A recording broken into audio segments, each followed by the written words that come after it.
Vamos abrir no livro do profeta Isaías, capítulo de número 49.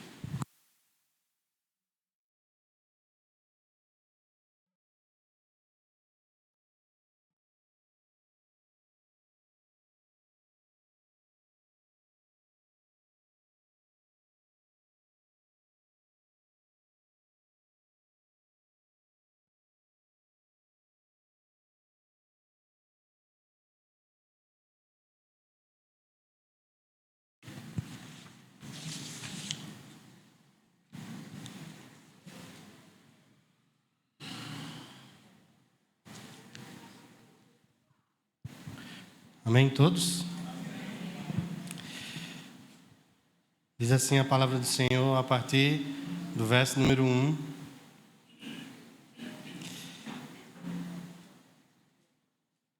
Ouve-me, terras do mar, e vós, povos de longe, escutai. O Senhor me chamou desde o meu nascimento, desde o ventre de minha mãe, fez menção do meu nome. Fez a minha boca como uma espada aguda, na sombra da sua mão me escondeu. Fez-me como uma flecha polida, e me guardou na sua aljava. E me disse: Tu és o meu servo, és Israel, por quem hei de ser glorificado. Eu mesmo disse: debalde tenho trabalhado inútil e vãmente gastei as minhas forças. Todavia o meu direito está perante o Senhor, a minha recompensa perante o meu Deus. Mas agora diz o Senhor, que me formou desde o ventre para ser seu servo, para que torne a trazer Jacó e para reunir Israel a ele. Porque eu sou glorificado perante o Senhor, e o meu Deus é a minha força.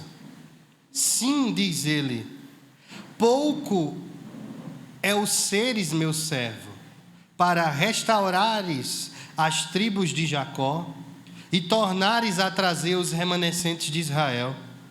Também te dei como luz para os gentios, para seres a minha salvação até a extremidade da terra. Assim diz o Senhor, o Redentor e Santo de Israel, ao que é desprezado, ao aborrecido das nações, ao servo dos tiranos. Os reis o verão, e os príncipes se levantarão, e eles te adorarão por amor do Senhor que é fiel, e do Santo de Israel que te escolheu, prometida a restauração de Israel.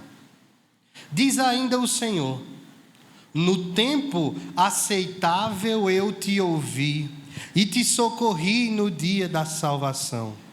Guardar-te-ei e te farei mediador da aliança do povo, para restaurares a terra e lhe repartires as herdades assoladas, para dizeres aos presos: sai, e aos que estão em trevas: aparecei. Eles pastarão nos caminhos, e em todos os altos desnudos terão seu pasto. Não terão fome nem sede. A calma nem o sol os afligirá, porque deles se compadece, os guiará e os conduzirá aos mananciais das águas. Transformarei todos os meus montes em caminhos, e as minhas veredas serão alteadas. Eis que estes virão de longe, e eis que aqueles do norte e do ocidente, e aqueles outros da terra de Sinim. Cantai, ó céus, alegra-te, ó terra, e vós, montes, rompei em cânticos, porque o Senhor consolou o seu povo, e dos seus aflitos se compadece. Mas Sião diz: o Senhor me desamparou, o Senhor se esqueceu de mim. Acaso pode uma mulher esquecer-se do filho que ainda mama, de sorte que não se compadeça do filho do seu ventre? Mas ainda que esta viesse a esquecer-se dele, eu, todavia, não me esquecerei de ti. Eis que nas palmas das minhas mãos te gravei. Os teus muros estão continuamente perante mim. Os teus filhos virão apressadamente, ao passo que aos teus destruidores e os teus assoladores se retiram do teu meio. Levanta os olhos ao redor e olha. Todos estes que se ajuntam vêm a ti. Tão certo como eu vivo, diz o Senhor, de todos estes te vestirás como de um ornamento, e deles te cingirás como noiva. Oremos ao Senhor.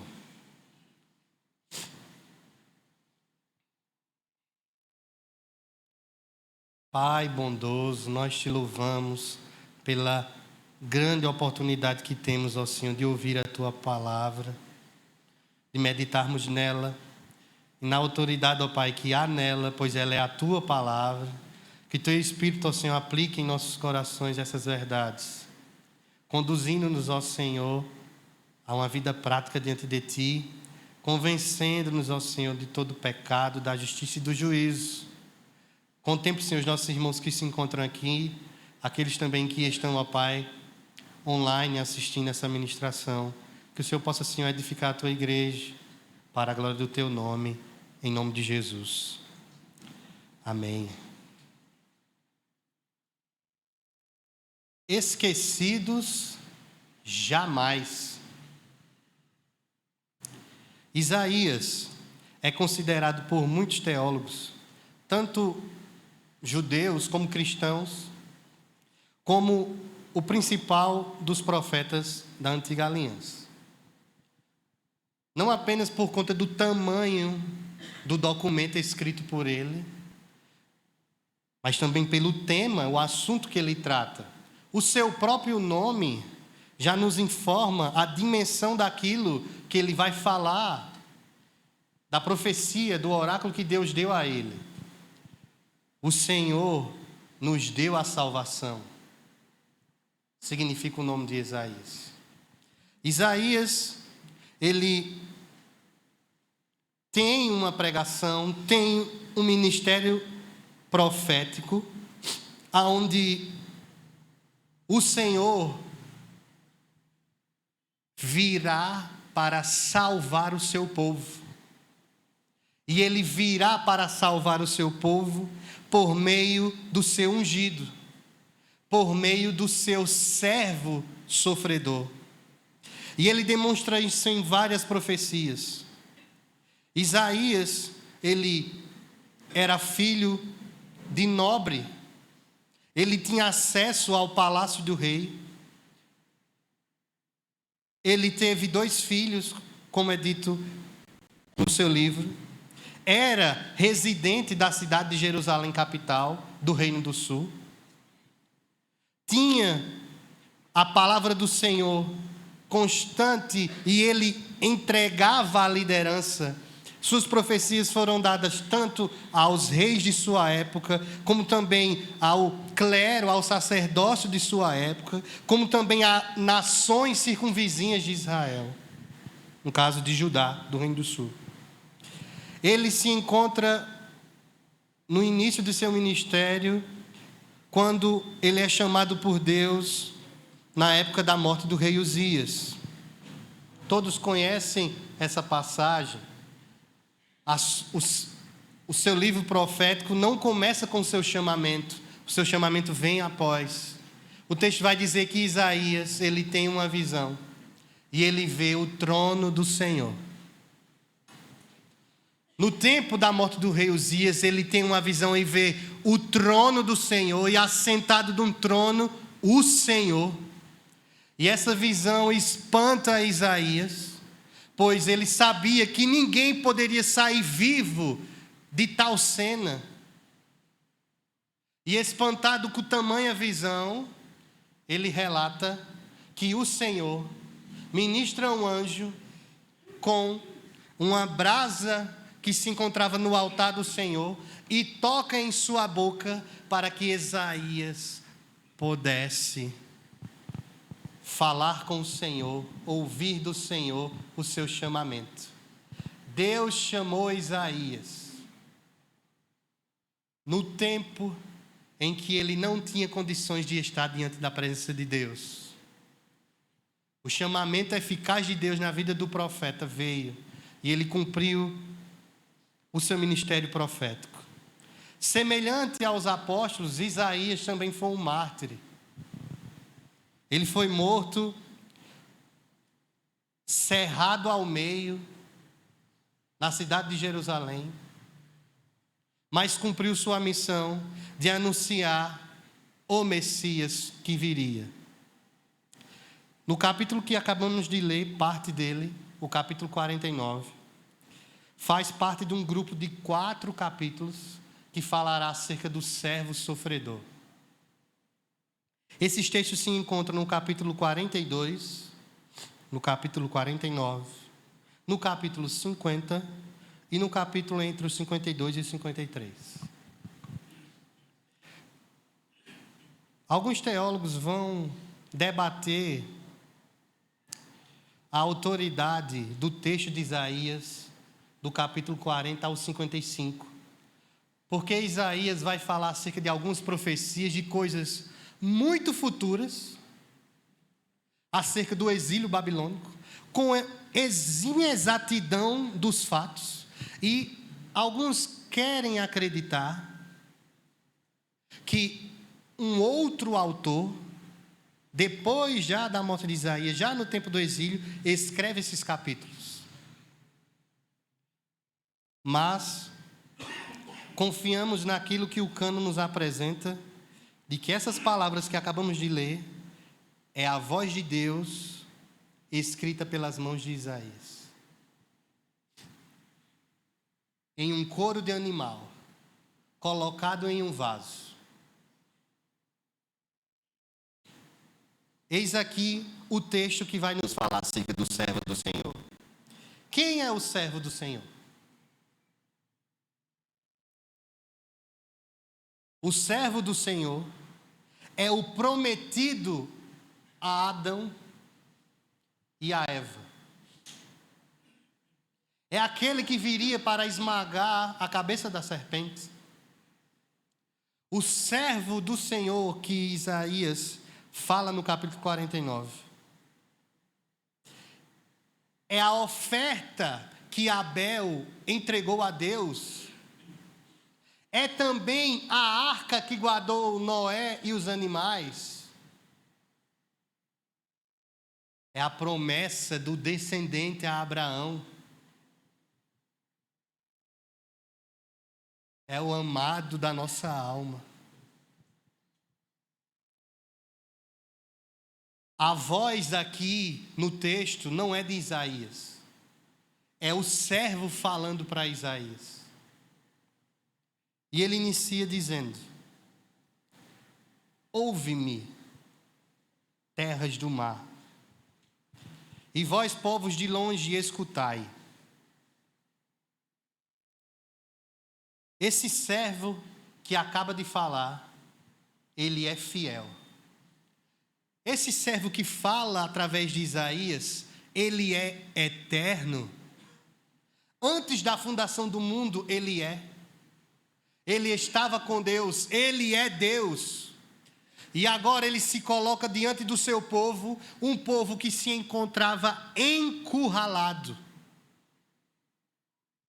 No tempo da profecia de Isaías, o reino de Judá, ele tinha acabado de ter algumas vitórias contra os filisteus, contra os árabes, contra os amonitas, contra os edomitas.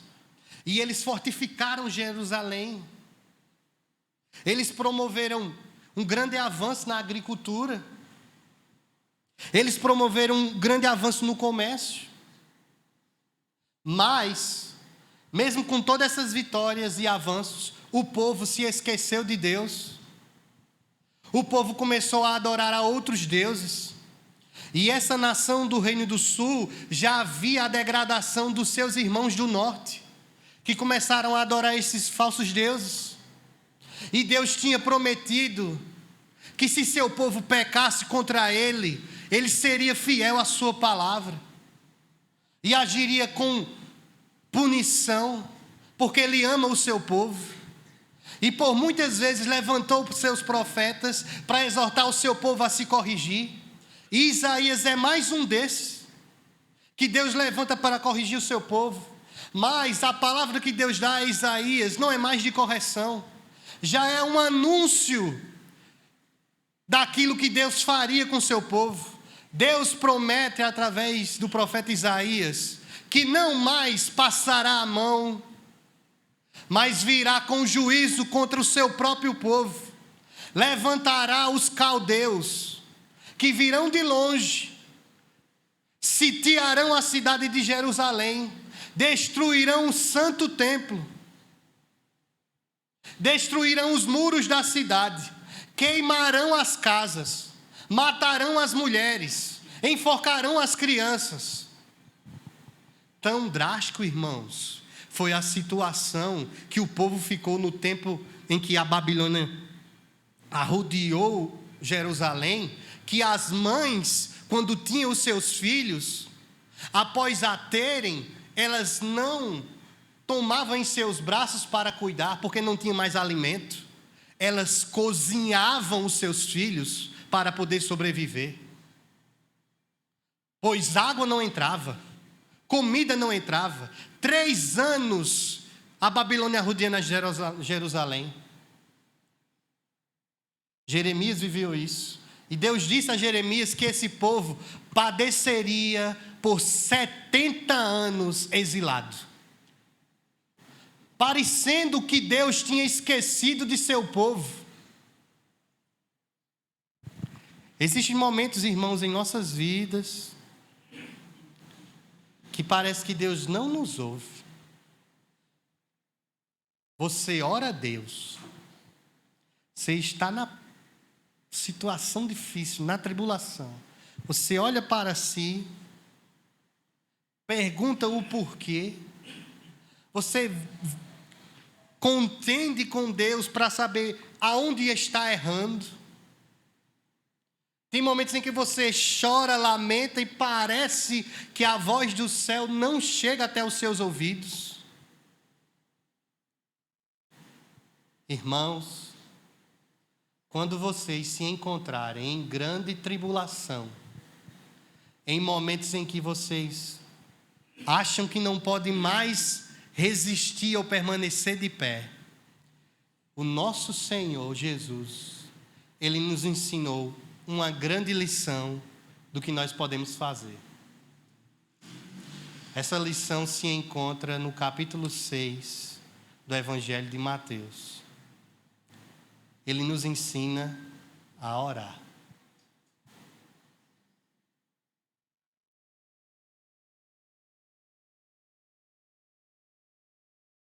Ele nos diz: entra no teu quarto e ora ao teu Pai em secreto.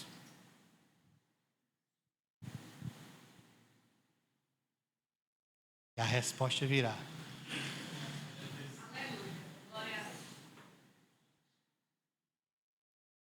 A oração é a principal obra que a igreja faz na terra. Mas você pode dizer: não, o Senhor no final do seu ministério disse: ide e pregai. De fato. Agora, ide e pregai sem orar para ver o que acontece. A oração, ela percunde a vida da igreja. Nós iniciamos um culto com oração, nós terminamos. Quando estamos aflitos, nós oramos. Quando estamos alegres, nós oramos. Quando alguém está enfermo, impõe as mãos e ora. Paulo fala aos Tessalonicenses: irmãos, ao invés de estarem no Instagram ou em qualquer outra coisa, orem sem cessar. A oração é, irmãos, para nós como ar para respirarmos.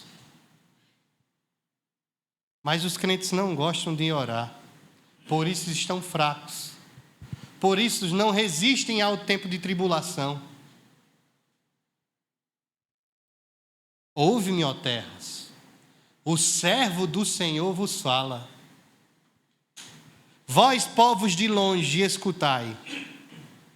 Esse que está falando é o escolhido de Deus, é Jesus, o que tomou a forma humana, o que encarnou, o que estava no seu trono de glória, vestido de majestade, adorado pelos anjos. A criação estava aos seus pés, e ele se torna um como nós, bebê no ventre de sua mãe, e Deus o chama desde o seu nascimento, faz menção do seu nome, o chama do Egito, o traz para si, e faz dele a palavra encarnada de Deus. O Senhor Deus, Javé, Deus Pai, Ele sabe quem enviou. Ele sabe que enviou. Ele enviou o seu Filho unigênito, que quando encarnou, tomou o nome de Jesus. Mas antes de sua encarnação, quem era Ele? Ele era o Filho eterno de Deus, gerado eternamente em Deus. O Filho de Deus encarna, e Deus o escolhe para essa missão, porque só Ele poderia cumprir essa missão. Nenhum dos profetas, nenhum dos reis, nenhum homem na face da terra poderia cumprir, somente o seu Filho. Que cumprimento era esse, irmãos? Segundo o capítulo número 49, nós vamos observar que Deus, no verso número 2, através do servo, diz que fez da boca dele como uma espada aguda. A sua voz é mais penetrante do que qualquer espada. A sua voz, segundo o apóstolo Paulo, penetra o nosso íntimo. Segundo o autor aos Hebreus, ela divide juntas e medulas. Ela consegue discernir o que está na mente do homem. Ela consegue instruir. A sua voz consegue corrigir, consegue educar. A sua voz transforma um coração de pedra em coração de carne. Somente a voz de Cristo tem esse poder. Somente Jesus pode transformar a vida do homem. Somente Jesus. A sua voz é como uma espada aguda. Na sombra da sua mão, Ele me escondeu. Esse símbolo do verso 2, de sombra, é semelhante como um pai que está com o seu filho, e quando vem um perigo, ele se coloca na frente para proteger o seu filho. Existe um salmo muito conhecido, o salmo de número 91. Todos conhecem ele? O que o salmo 91 nos diz? Que aquele que habita a sombra do Onipotente descansará. Quem é este que habita no esconderijo do Altíssimo e se encontra à sombra do Onipotente? Não é você, é Cristo. O único que estava ao lado do Altíssimo, à sombra do Onipotente, é Cristo, o seu Filho. E agora ele não mais está mais à sombra de seu Pai. Ele estará ao nosso lado. Ele encarnou. Ele deixou a casa do Pai para estar conosco. Veja o perigo. Ele saiu da sombra de seu Pai para que a ira fosse sobre ele. Deus o fez como uma flecha polida, guardou ele na sua aljava. Nas guerras, irmãos, não dava-se tempo de fazer um armamento muito elaborado. Às vezes as coisas eram muito rústicas. E ter em sua aljava uma flecha bem polida e bem amolada era difícil.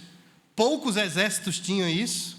Mas o servo do Senhor, Jesus, na pena de Isaías, ele vai dizer que ele é para Deus como uma arma preparada para atingir o coração de seu povo. As minhas palavras, irmãos, as palavras do pastor Hamilton, a palavra de qualquer homem pode fazer nada na sua vida. Mas o que Jesus falar, aquilo que Jesus falar, tem todo o poder, porque Ele é o Todo-Poderoso. Deus pode pegar as palavras dele e atingir o teu coração. Então, nessa noite, se o Espírito fala ao vosso coração, não resista, mas dê ouvido, pois a palavra dele é como flecha polida. Deus o guarda na sua aljava para o usar no tempo oportuno, e de fato é. Veja o que ele diz no verso 3. Agora não é mais a voz do servo de Jesus, é do Pai. E me disse: tu és o meu servo. É o Pai olhando na face de seu filho e dizendo: tu és o meu servo, és Israel, por quem hei de ser glorificado. Quem foi Israel, irmãos?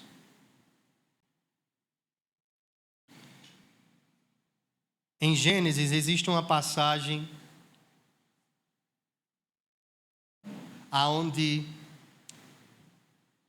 o segundo filho de Isaac, seu filho mais novo, voltando com todas as suas posses, suas mulheres e também seus filhos, se encontra no deserto, retornando para a sua terra. E um homem aparece a ele, com a aparência angelical. E esse homem percebe que é aquele que viria para o abençoar. Então, Jacó luta contra esse homem. E o texto vai dizer que esse homem, o anjo que lutou com Jacó, e Jacó não soltava o anjo toca em sua coxa, ele desconjunta a sua perna, e naquele momento, Deus abençoa Jacó e transforma aquele que seria o enganador como Israel. O povo escolhido de Deus. Segundo a lei, apenas os descendentes de Abraão herdarão o reino de Deus.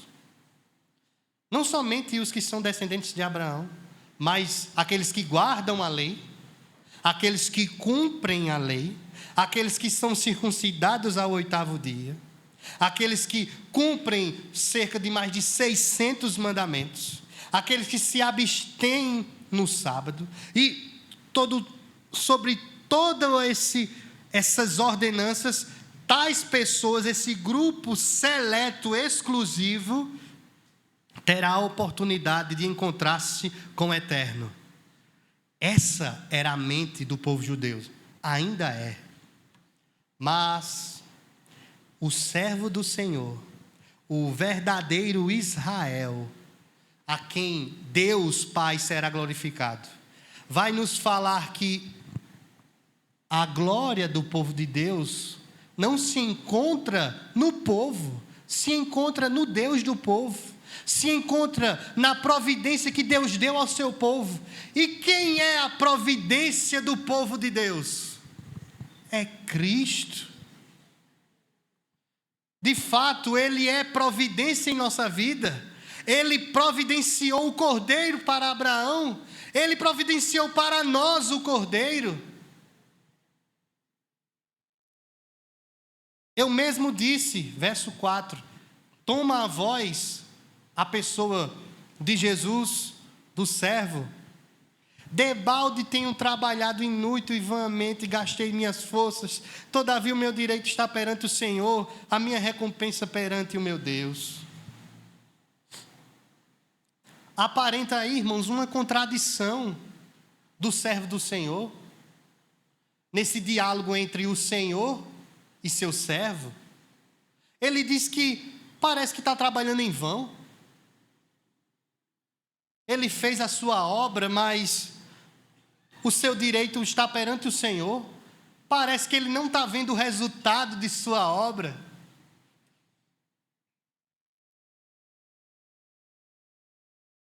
Ele queixa-se. Não há contradição. Não há contradição porque vós sois a herança do Senhor. Vós sois a recompensa do sangue derramado na cruz. Vós sois o corpo de Cristo. Vós sois a sua igreja. Vós sois o seu povo. O trabalho dele não foi em vão. O trabalho de Cristo não foi em vão. Ele receberá do Pai uma recompensa. O seu povo. Ele nos deu ao Cristo. Somos sua possessão. Pertencemos a Ele. Não somos mais de nós mesmos. O Criador nos deu ao Filho. Que honra, irmãos! Porque nenhum outro povo, nenhuma outra nação, nenhuma outra bandeira será levantada a não ser a da igreja. Reinos se levantam, povos clamam, homens querem se exaltar, se glorificar, mas naquele grande dia, só o servo do Senhor será louvado. Jesus Cristo, o eterno Deus. O direito que Deus deu a Cristo foi conquistado por mérito. Cristo cumpriu a pena cabal. Ele pagou o preço. Ele é digno de receber no porvir tudo o que Deus prometeu que lhe daria nas Escrituras. E hoje ele já goza disso, pois à direita de Deus está e a sua recompensa está na sua frente o adorando. E ele, como filho, aguarda a ordem do Pai. Vá buscar a minha igreja. A igreja que ainda está em carne e osso. E ele virá, irmãos. Ele virá. Ó, quão certo que ele virá. É mais certo que ele venha do que você pisque agora o seu olho. É mais certo que ele venha do que esse planeta se desfaça e vire agora um papel. É mais certo que ele venha do que qualquer outra coisa que haja na sua mente agora. É certo que Cristo voltará. É certo que ele voltará porque ele está com o Pai. Ele cumpriu a sua missão. E a sua recompensa está diante de Deus. Deus vai cumprir. Porque Deus é fiel ou não, irmãos? Ele cumpriu a sua palavra ou não? Cumpriu. Ele não vai falhar. Porque se ele falhar, ele não é Deus. E se ele não é Deus, esse servo é falso. E se esse servo é falso, a sua morte é indigna, não vale. E se sua morte é indigna, todos nós estamos perdidos. Estamos feitos uns bestinhos aqui, reunidos. Mas graças a Deus por Jesus, que tudo isso é uma verdade, não é uma mentira. Não é uma falácia. É o Evangelho. É a boa notícia. Deus te dá uma boa notícia hoje. Não é como a Globo que só dá má notícia. Aqui é boa notícia. Deus vos ama e vos deu a Cristo. Agora tem um detalhe. Esse servo que é dito por ele mesmo no verso 5, que foi formado no ventre de sua mãe, que Deus o fez servo, ele fez para cumprir primeiramente uma missão. No verso de número 5, nós vamos observar que o primeiro propósito desse servo foi alcançar o seu povo étnico, o povo judeu. Veja o que ele diz. Mas agora diz o Senhor, que me formou desde o ventre para ser seu servo, para que torne a trazer quem? Para trazer Jacó e para reunir a Israel a ele, porque eu sou glorificado perante o Senhor e o meu Deus é a minha força. A primeira missão de Jesus foi anunciar o evangelho aos da casa. Anunciar o evangelho aos seus irmãos, a Israel. Essa missão ele cumpriu cabalmente. Ele cumpriu tanto essa missão que certa vez, saindo da região da Galileia, indo para uma cidade um pouquinho mais longe, na comitiva missionária ou evangelística de Jesus, junto com seus discípulos, certa mulher acompanha essa comitiva.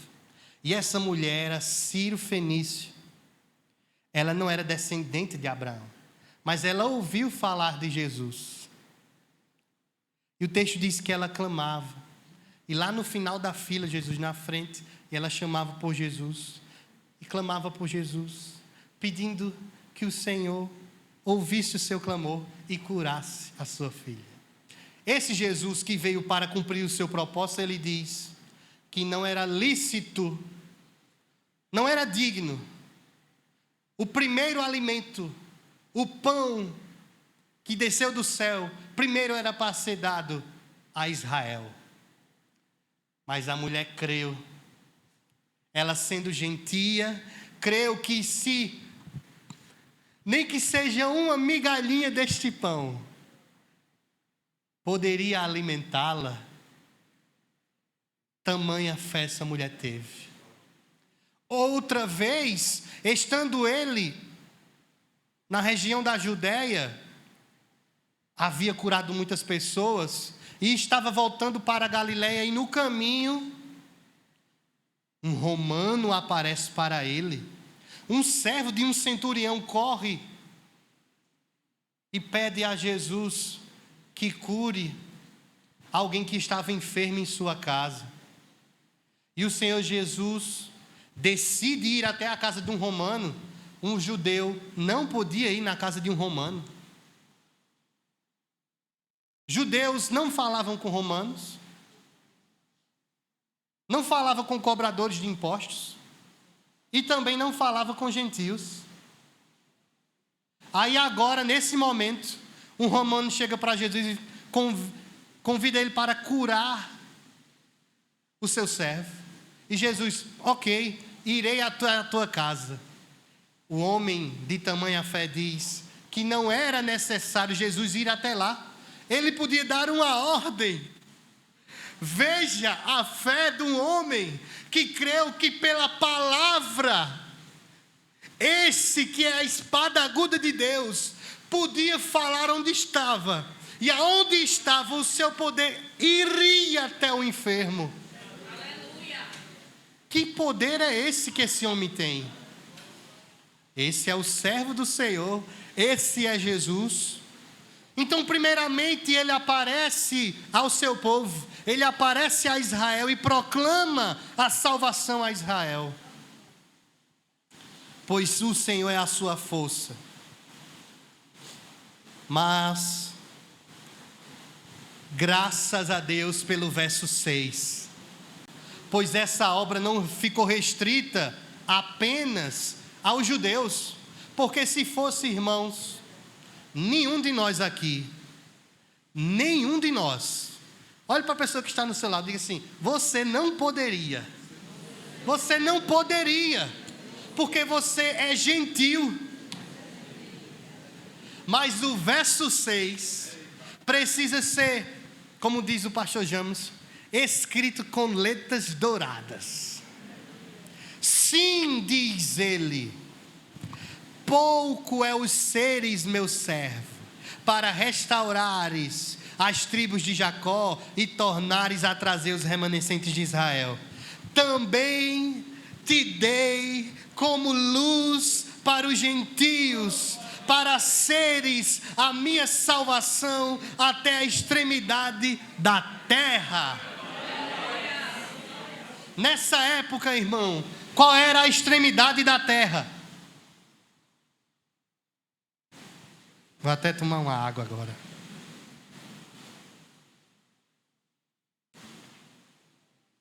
A extremidade da terra vinha lá da China e ia até a região de Portugal.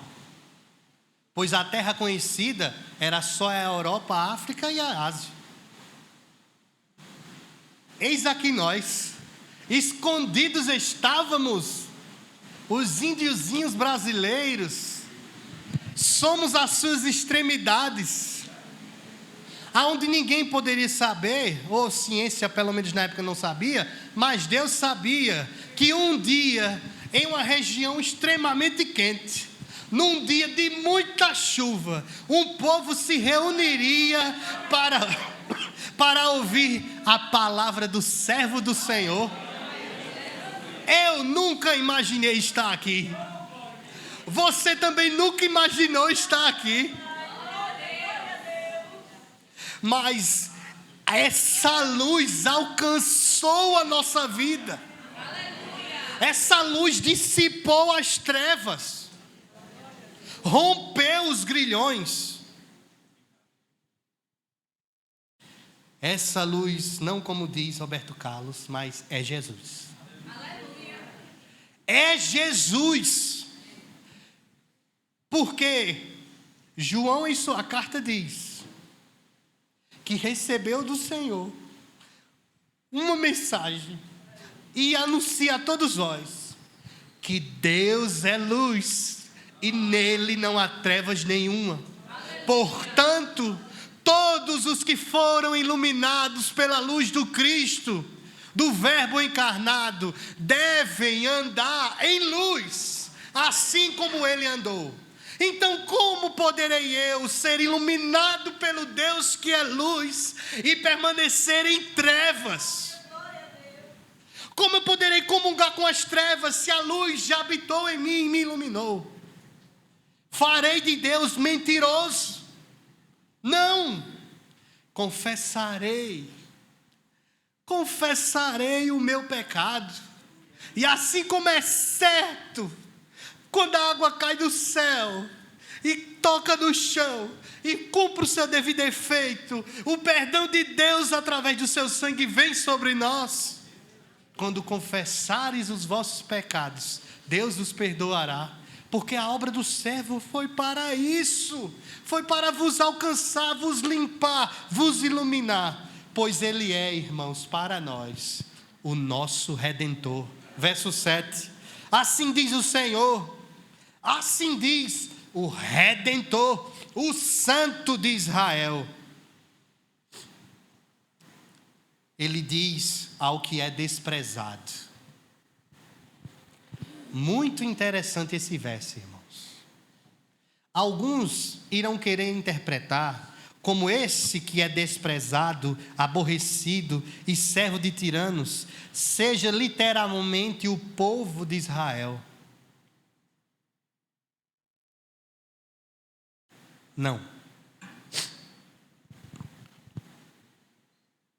Se pegarmos a história de Israel, pense num povo sofrido. Quando chegava na terra prometida, saía. Quando voltava a habitar de novo na sua terra, era expulso. Por muitas vezes. Abraão habita em Canaã, mas desce ao Egito. Depois volta de novo. Depois o povo volta de novo para o Egito. Passa 400 anos no Egito. Depois sobe de novo a Canaã. O povo passa centenas de anos ainda na terra. Peca contra o Senhor, sai, vai para a Babilônia, depois retorna de novo. Depois disso o povo sai mais uma vez, é disperso, porque impérios conquistam. Alexandre conquistou Israel. Depois os persas conquistam. Depois os romanos conquistam. E até hoje, para muitos judeus, aquele território que se chama Israel como nação, não é ainda a terra deles, porque existem ainda outros povos nele. Povo sofredor, povo desprezado, mas Não é esse povo a quem o verso 7 se refere. Quem foi o desprezado?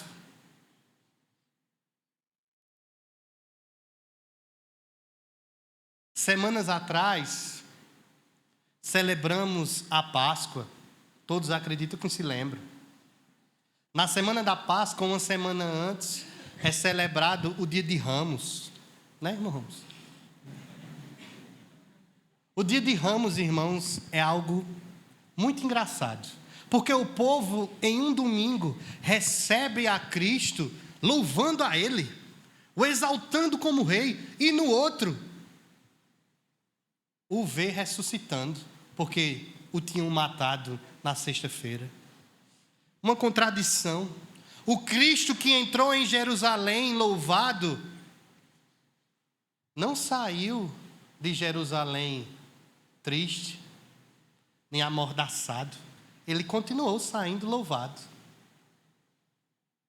pois ele ressuscitou.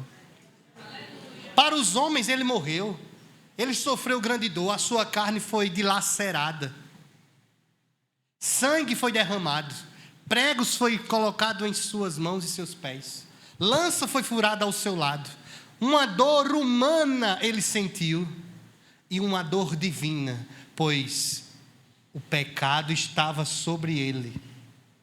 A ira de Deus estava sobre o Filho. Ele é o desprezado.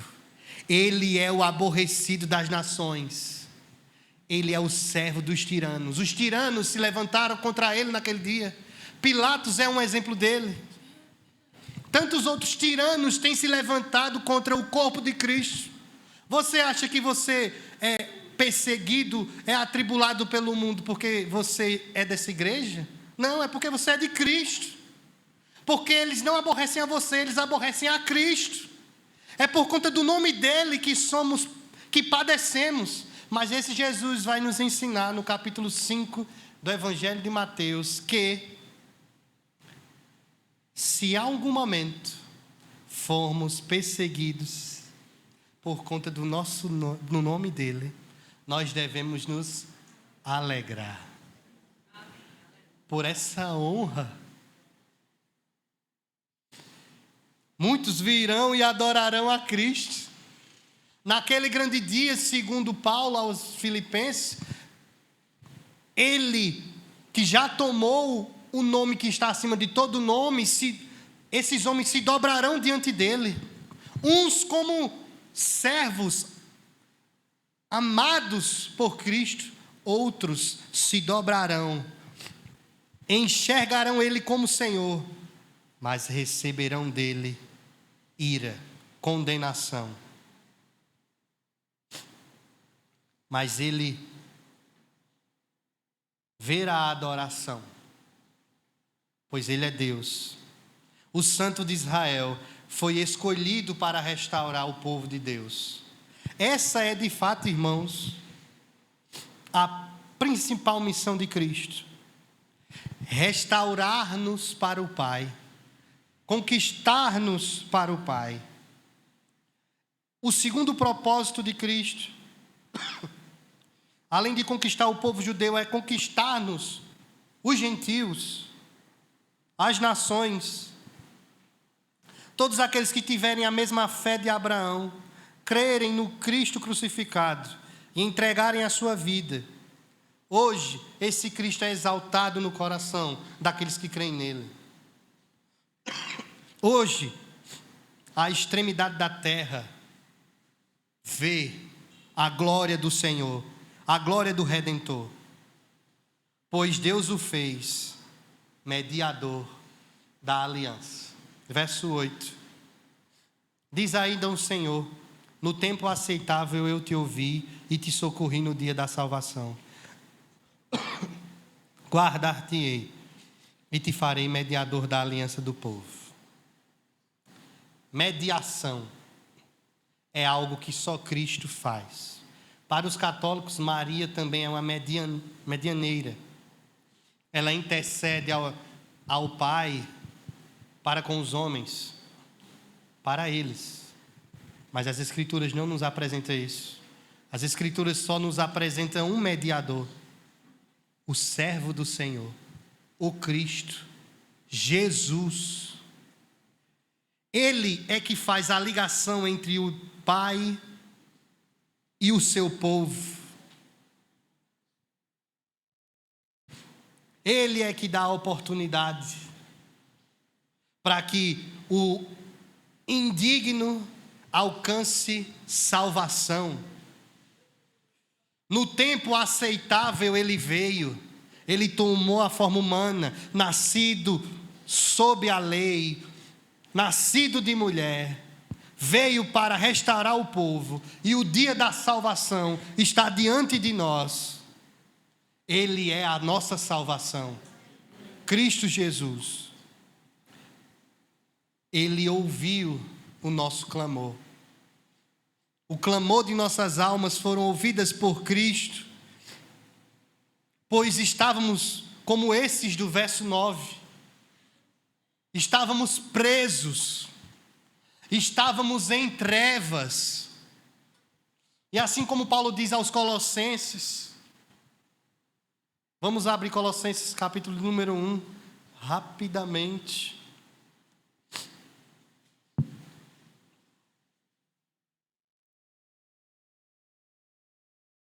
Colossenses capítulo 1.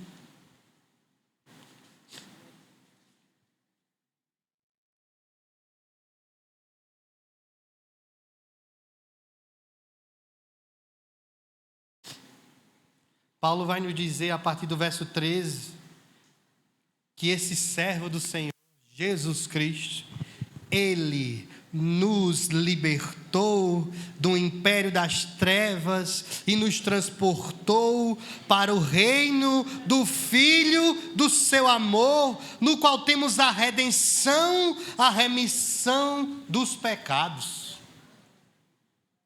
Ele disse para nós que estávamos presos: sai, encarcerado, saia.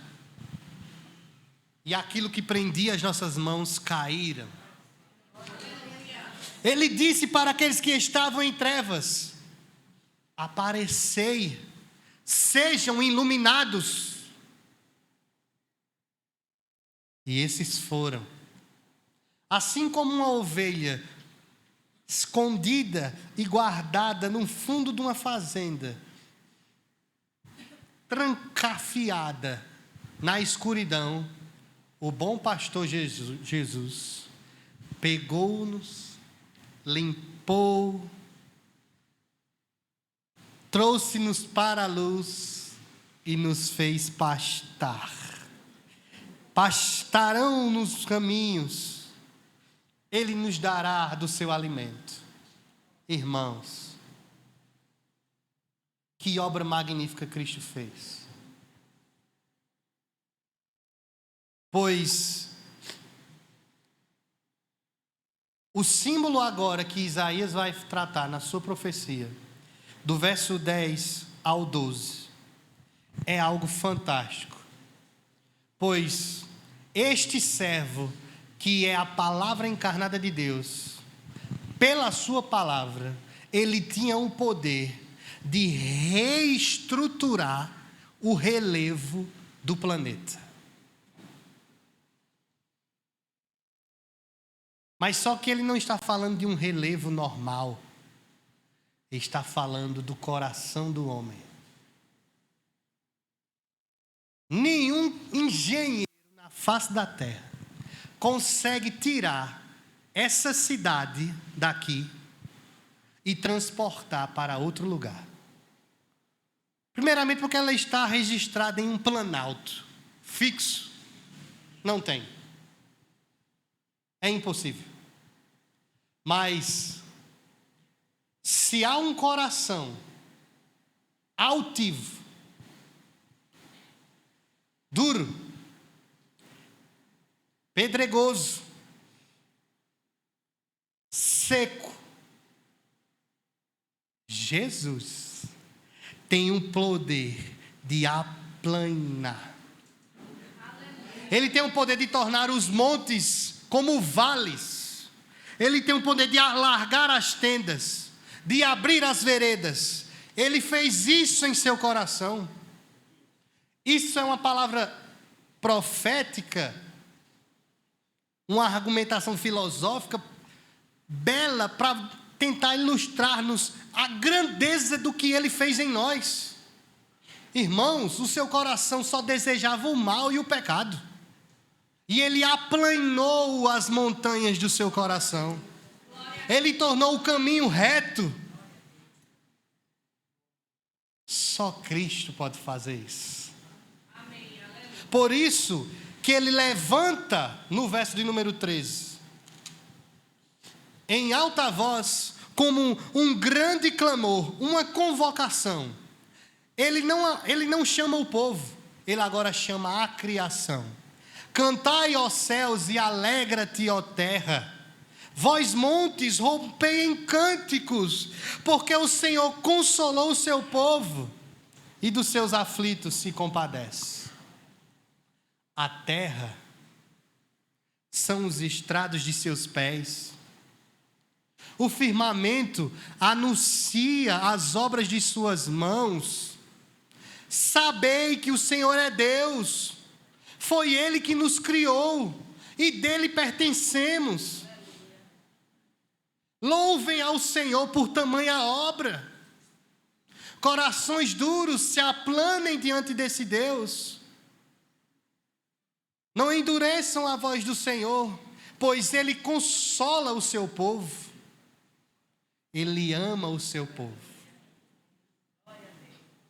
A partir do verso 14, até o verso 13 do capítulo 55, a profecia de Isaías passa a falar sobre a restauração de Deus ao seu povo. Nós vamos ficar só com o início dela. E essa restauração inicia com um grande símbolo que o Senhor nos fala nessa noite. Esse símbolo pode ser ilustrado para nós como um exemplo mais cotidiano. Na década de 90, para quem é dessa década, nas tardes da televisão passava um filme chamado Esqueceram de Mim. Eita, irmãos, isso é muito velho. É a história de uma família que desejava viajar no Natal. É bem engraçado, né? E todo mundo se prepara para a viagem, pega o carro, se arruma, vai para o aeroporto, de repente, o filho mais novo fica em casa. Esqueceram do menino. Esqueceram dele e ele passa várias tramas lá na história dele. E só depois a família se lembra que esqueceu dele.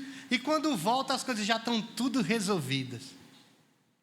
Na história é engraçado que ele passa maus bocados e também bons bocados. Ele não se perde, ele permanece em casa, mas ainda que com perigos à sua volta. Os pais deles, a sua própria mãe, o seu próprio pai, os seus irmãos, esqueceram deles. Você alguma vez já foi esquecido? Chamaram o nome de todo mundo, esqueceram o seu? Ou de todos os seus irmãos, toda vez, todo mundo é lembrado da data do aniversário, mas só o seu é esquecido? Ou você é o esquecido? É o que esquece dos outros? Tem isso também. Trazendo para a aplicação do texto, Sião, no verso 14, ela é transportada para o tempo da Babilônia, quando se encontrava presa e em trevas, sendo torturada por Nabucodonosor e seu povo. E lá naquela época, é dito por Ezequiel que os homens, eles não tinham coragem nem de pegar os seus instrumentos, os levitas, e louvarem, porque eles queriam que a mão deles secassem, se por acaso na Babilônia eles louvassem a Deus por tamanha aflição, por não poder ver mais o templo, não poder ver as águas do Jordão. Que seque a minha mão e que minha voz encerre. tamanha dor. E o sentimento é esse, de desespero, de esquecimento. Diz Sião ao Senhor: o Senhor me desamparou, o Senhor se esqueceu de mim. Ó mulher, ó Sião, ó homem, o Senhor esqueceu de vós? Acaso pode uma mulher esquecer-se do filho que ainda mama? Irmãos, esse símbolo é fantástico, porque ele é de uma impossibilidade tamanha. Pode que uma mãe esqueça de seu filho? E não é de qualquer filho, é de um filho que ainda mama. Porque um filho, um marmanjo de 15 anos, ele pode muito bem, quando tiver com fome, cortar um pão, botar um queijo, comer. Ele já sabe tomar banho, ele se arruma. Ele é independente. Mas um bebê não, irmãos. Precisa de tudo da mãe. Ele se alimenta da mãe. Ele vive com a mãe. Como pode uma mãe esquecer-se de um filho desse? E do filho que ainda está dentro do seu ventre? Um filho que nem saiu, ainda está nela. Como ela pode esquecer-se desse? Mas, todavia, se algo tão impossível assim acontecer, lembre-se, Deus não esquece do seu povo.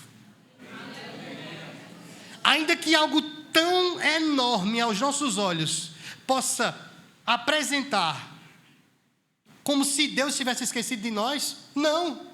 Ainda que você perca seu emprego, ainda que você alcance uma enfermidade drástica, ainda que alcance um grande acidente, ainda que você perca alguma coisa, ainda que sua vida esteja por um fio, Deus não lhe esqueceu.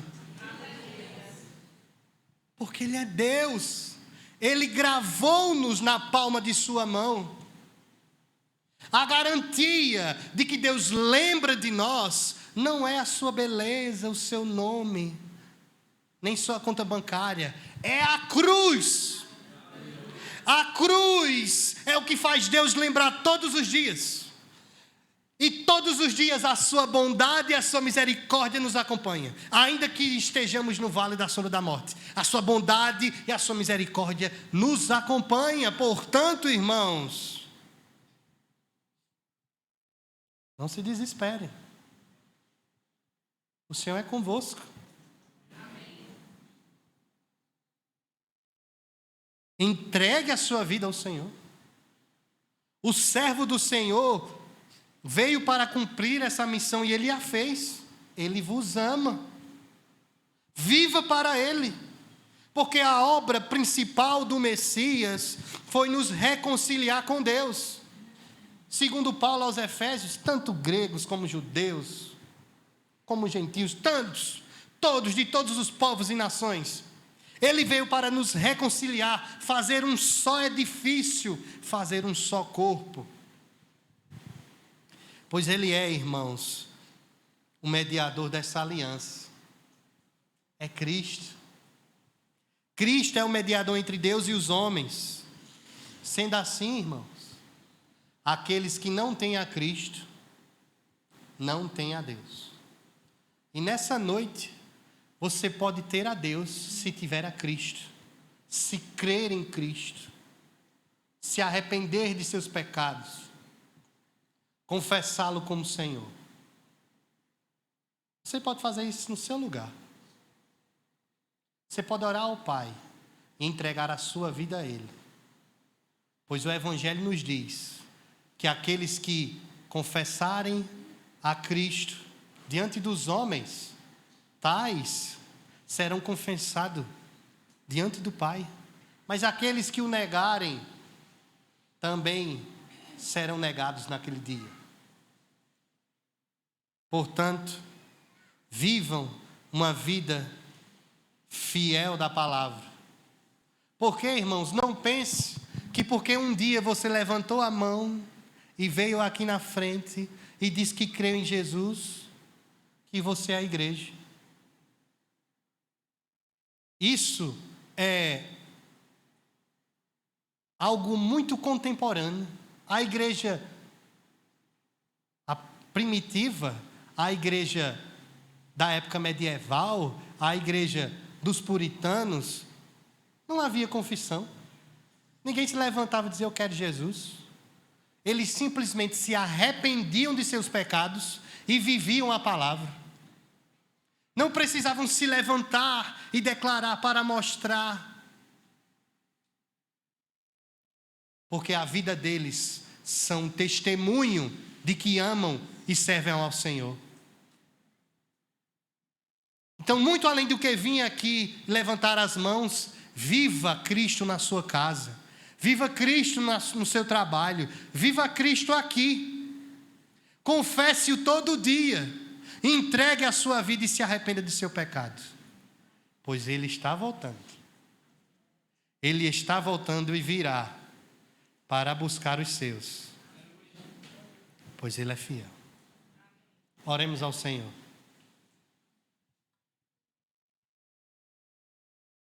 Maravilhoso Cristo, nós te louvamos por essa noite, pois Tu és, ó Senhor, o servo do Senhor, e Tu falou-nos, ó Deus, ao nosso coração.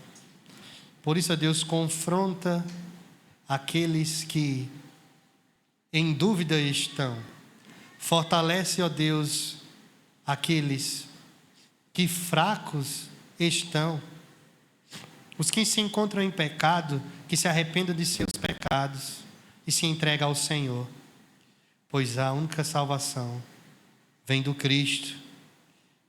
Te pedimos, ó Senhor, guarda essa igreja, livra-nos do mal e abençoe o Teu povo, ó Senhor, no nome de Jesus.